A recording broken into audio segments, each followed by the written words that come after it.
Hello friends, नमस्कार। हमारे YouTube channel college education में आप सभी का स्वागत है। आज आपके लिए टॉपिक लेकर आया हूँ, संसदीय व्यवस्था और अध्यक्षीय व्यवस्था में अंतर स्पष्ट कीजिए। बहुत इंपॉर्टेंट टॉपिक है।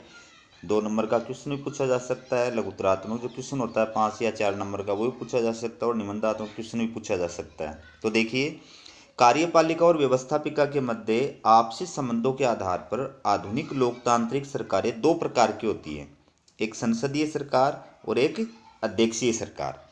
संसदीय शासन प्रणाली ब्रिटिश संविधान की प्रमुख विशेषता है। ब्रिटेन संसदीय शासन प्रणाली का जन्मदाता माना जाता है। सबसे पहले संसदीय शासन व्यवस्था का प्रारंभ ब्रिटेन के अंदर हुआ था, इसलिए ब्रिटिश संसद को संसदों की जननी कहा जाता है। अध्यक्षीय शासन प्रणाली अमेरिकी संविधान की प्रमुख विशेषता है। अमेरिका अध्यक्षीय शासन प्रणाली का जन्मदाता माना जाता है। ठीक है। अब है संसदीय शासन प्रणाली और अध्यक्षात्मक शासन प्रणाली में अंतर। तो संसदीय शासन प्रणाली और अध्यक्षात्मक शासन प्रणाली में अंतर निम्न बिंदुओं द्वारा स्पष्ट किया जा सकता है। अब पॉइंट वाइज अंतर देखेंगे अपन। सबसे पहला है कार्यपालिका के प्रकार के आधार पर। देखिए, संसदीय शासन व्यवस्था में दोहरी कार्यपालिका पाई जाती है। दोहरी, एक है नाम मात्र की कार्यपालिका और एक है वास्तविक कार्यपालिका। ठीक है। तो नाम मात्र की कार्यपालिका का प्रतीक सम्राट या राष्ट्रपति होता है और वास्तविक कार्यपालिका का प्रतीक प्रधानमंत्री और मंत्रिमंडल होता है। जबकि अध्यक्षात्मक शासन व्यवस्था में एकल कार्यपालिका पाई जाती है। इस शासन व्यवस्था में राष्ट्रपति ही राज्य और सरकार दोनों का मुखिया होता है। फिर संविधान द्वारा शासन की संपूर्ण शक्तियां राष्ट्रपति को ही प्रदान की जाती हैं और उसी के द्वारा व्यवहार में उन शक्तियों का प्रयोग किया जाता है। ठीक है। अब दूसरा अंतर देखिए, कार्यपालिका और व्यवस्थापिका के मध्य संबंध के आधार पर। देखिए, संसदीय शासन व्यवस्था में कार्यपालिका और व्यवस्थापिका में घनिष्ठ संबंध पाया जाता है। कार्यपालिका का निर्माण व्यवस्थापिका में से किया जाता है और कार्यपालिका अपनी नीतियों और कार्यों के लिए व्यवस्थापिका के प्रति उत्तरदायी होती है। लेकिन अध्यक्षात्मक शासन व्यवस्था में कार्यपालिका और व्यवस्थापिका में कोई संबंध नहीं पाया जाता है। न तो कार्यपालिका का निर्माण व्यवस्थापिका में से किया जाता है और न ही कार्यपालिका अपनी नीतियों और कार्यों के लिए व्यवस्थापिका के प्रति उत्तरदायी होती है। तो अध्यक्षीय शासन व्यवस्था में जो कार्यपालिका होती है, यानी राष्ट्रपति और जो उसका कैबिनेट होता है, ठीक है, उनके लिए संसद का व्यवस्थापिका का सदस्य होना आवश्यक नहीं होता है। तो कार्यपालिका का निर्माण व्यवस्थापिका में से नहीं होता है और कार्यपालिका अपनी नीति और कार्यों के लिए व्यवस्थापिका के प्रति उत्तरदायी नहीं होती है। अगला जो अंतर है वो है कार्यपालिका के कार्यकाल के आधार पर। देखिए, संसदीय शासन व्यवस्था में कार्यपालिका का कार्यकाल अनिश्चित होता है, क्योंकि व्यवस्थापिका अविश्वास प्रस्ताव पारित कर कार्यपालिका को कार्यकाल से पूर्व भी पद से हटा सकती है। लेकिन अध्यक्षीय शासन प्रणाली में कार्यपालिका का कार्यकाल निश्चित होता है, क्योंकि इस शासन प्रणाली में कार्यपालिका का निर्वाचन 4 वर्ष के निश्चित कार्यकाल के लिए किया जाता है और उससे पूर्व व्यवस्थापिका अविश्वास प्रस्ताव पारित कर कार्यपालिका को पद से नहीं हटा सकती है। अगला अंतर देखिए, कार्यपालिका के उत्तरदायित्व के आधार पर। देखिए, संसदीय शासन व्यवस्था में सामूहिक उत्तरदायित्व का सिद्धांत पाया जाता है। इस शासन प्रणाली में कार्यपालिका अपनी नीतियों और कार्यों के लिए सामूहिक रूप से व्यवस्थापिका के प्रति उत्तरदायी होती है। व्यवस्थापिका अविश्वास प्रस्ताव पारित कर कार्यपालिका को पद से हटा सकती है। लेकिन अध्यक्षीय शासन प्रणाली में सामूहिक उत्तरदायित्व का सिद्धांत नहीं पाया जाता है। इस शासन प्रणाली में कार्यपालिका अपनी नीतियों और कार्यों के लिए सामूहिक रूप से व्यवस्थापिका के प्रति उत्तरदायी नहीं होती है और व्यवस्थापिका अविश्वास प्रस्ताव पारित कर कार्यपालिका को पद से नहीं हटा सकती है। अगला देखिए अंतर, राजनीतिक एकरूपता के आधार पर। देखिए, संसदीय शासन प्रणाली में कार्यपालिका यानी मंत्रिपरिषद का निर्माण राजनीतिक सजातीयता के सिद्धांत के आधार पर किया जाता है। इस प्रणाली में सामान्यतया कार्यपालिका के सदस्य एक ही राजनीतिक दल से संबंधित होते हैं और इस तरह उनकी समान राजनीतिक विचारधारा होती है। जो मंत्रिपरिषद का निर्माण किया जाता है वो एक ही राजनीतिक दल में से किया जाता है। जिस पार्टी की सरकार होती है उसी पार्टी के मंत्री बनाए जाते हैं। ठीक है, ये होता है राजनीतिक सजातीयता का सिद्धांत जो संसदीय शासन व्यवस्था के अंदर पाया जाता है। लेकिन अध्यक्षीय शासन प्रणाली में कार्यपालिका यानी राष्ट्रपति और कैबिनेट का निर्माण राजनीतिक विजातीयता के सिद्धांत के आधार पर किया जाता है। इस प्रणाली में कार्यपालिका के सदस्य एक ही राजनीतिक दल से संबंधित नहीं होते हैं। राष्ट्रपति अन्य राजनीतिक दल के सदस्यों को या गैर राजनीतिक सदस्यों को भी अपने कैबिनेट में शामिल कर सकता है।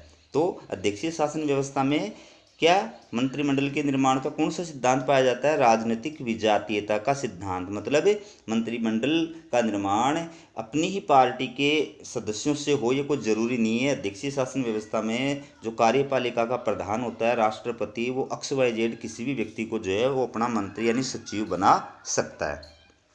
अगला जो अंतर देखिए वो है सदस्यता के आधार पर। देखिए, संसदीय शासन प्रणाली में कैबिनेट के सदस्य यानी मंत्री व्यवस्थापिका और कार्यपालिका दोनों के सदस्य होते हैं। इसका तात्पर्य है कि कोई भी व्यक्ति बिना व्यवस्थापिका यानी संसद का सदस्य बने मंत्री नहीं बन सकता है। और अगर कोई व्यक्ति व्यवस्थापिका यानी संसद का सदस्य नहीं है और मंत्री बनता है तो उसे 6 माह के अंदर व्यवस्थापिका यानी संसद का सदस्य बनना अनिवार्य है। ठीक है, लेकिन अध्यक्षीय सरकार में कैबिनेट के सदस्य यानी मंत्री व्यवस्थापिका के सदस्य नहीं होते हैं। कार्यपालिका यानी कैबिनेट का सदस्य बनने के लिए व्यक्ति के लिए व्यवस्थापिका यानी कांग्रेस का सदस्य होना आवश्यक नहीं है। अगला अंतर है नेतृत्व के आधार पर। देखिए, संसदीय प्रणाली में व्यवस्थापिका सरकार और देश का नेतृत्व प्रधानमंत्री द्वारा किया जाता है, जबकि अध्यक्षीय प्रणाली में सरकार और देश का नेतृत्व राष्ट्रपति द्वारा किया जाता है। राष्ट्रपति व्यवस्थापिका यानी कांग्रेस का नेतृत्व नहीं करता है।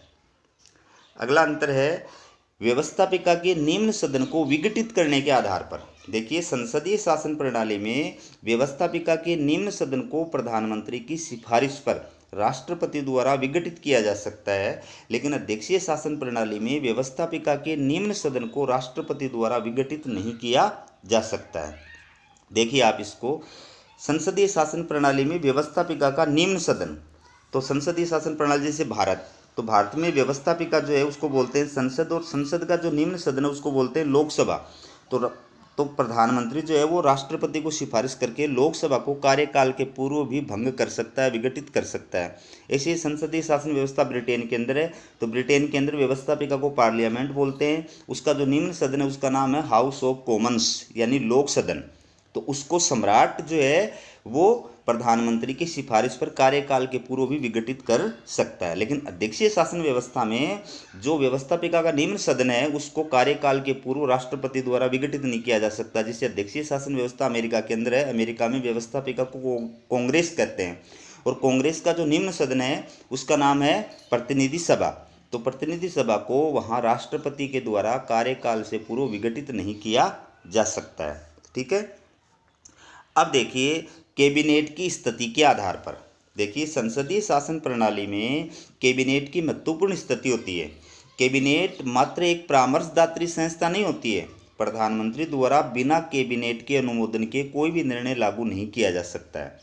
लेकिन अध्यक्षीय प्रणाली में कैबिनेट की महत्वपूर्ण स्थिति नहीं होती है। कैबिनेट मात्र एक परामर्शदात्री संस्था होती है जिसके परामर्श को मानना या नहीं मानना राष्ट्रपति का अधिकार होता है। तो आप समझ गए कि कैबिनेट की जो स्थिति होती है वो संसदीय शासन व्यवस्था में पावरफुल होती है। शक्तियों का स्रोत जो होता है वो कैबिनेट होता है, लेकिन अध्यक्षीय शासन व्यवस्था में कैबिनेट की स्थिति बहुत कमज़ोर होती है। अगला जो अंतर है वो है प्रशासनिक कुशलता के आधार पर। संसदीय व्यवस्था में प्रशासनिक कुशलता नहीं पाई जाती है, क्योंकि इस शासन प्रणाली में मंत्री अपने विभागों के विशेषज्ञ नहीं होते हैं। ठीक है, प्रधानमंत्री के द्वारा जो नाम राष्ट्रपति के पास में या सम्राट के पास में प्रेषित किए जाते हैं उनको सम्राट या राष्ट्रपति मंत्री के पद पर नियुक्त करता है। लेकिन प्रधानमंत्री जिन व्यक्तियों को मंत्री पद पर नियुक्त करता है, नाम प्रस्तावित करता है, वो जो व्यक्ति होते हैं वो अपने अपने विभागों के विशेषज्ञ नहीं होते हैं। ऐसे व्यक्ति को शिक्षा मंत्री बना दिया जाता है जो अंगूठा छाप होता है या 12वीं पास होता है।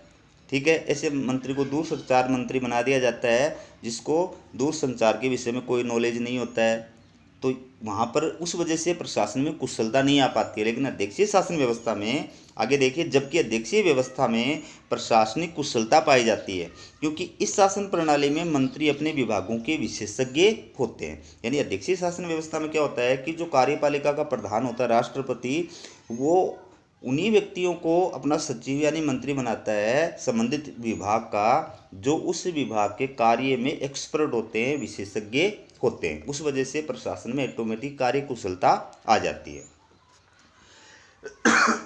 अगला जो अंतर है वह नीतियों की निश्चितता के आधार पर। देखिए, संसदीय व्यवस्था में नीतियों की अनिश्चितता पाई जाती है और दीर्घकालीन नीतियां लागू नहीं हो पाती क्योंकि सरकार के कार्यकाल की अनिश्चितता बनी रहती है। लेकिन अध्यक्षीय शासन प्रणाली में नीतियों की निश्चितता पाई जाती है और दीर्घकालीन नीतियां लागू करना संभव होता है क्योंकि इसमें सरकार के कार्यकाल की निश्चितता होती है। तो ये अंतर हो गया इसके अंदर। अगला अंतर देखिए, संसद की संप्रभुता के सिद्धांत के आधार पर। देखिए, संसदीय शासन प्रणाली में संसद की संप्रभुता का सिद्धांत पाया जाता है, जबकि अध्यक्षीय शासन प्रणाली में न्यायपालिका की संप्रभुता का सिद्धांत पाया जाता है। मतलब क्या हुआ, संसद की संप्रभुता का सिद्धांत मतलब संसदीय शासन व्यवस्था में संसद सर्वोच्च होती है, संप्रभु होती है, मतलब उसको किसी भी विषय पर किसी भी प्रकार के कानून निर्माण का अधिकार होता है और उसके द्वारा बनाए गए कानून को सुप्रीम कोर्ट भी रद्द नहीं कर सकता।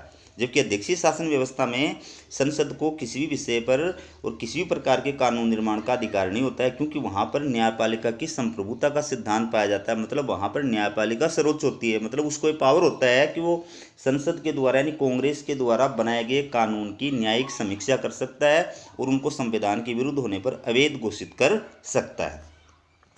अगला जो अंतर है वो देखिए, शक्ति पृथक्करण सिद्धांत के आधार पर। देखिए, संसदीय शासन व्यवस्था में शक्ति पृथक्करण का सिद्धांत पूरी तरह से नहीं पाया जाता है क्योंकि इसमें कार्यपालिका और व्यवस्थापिका में घनिष्ठ संबंध होता है।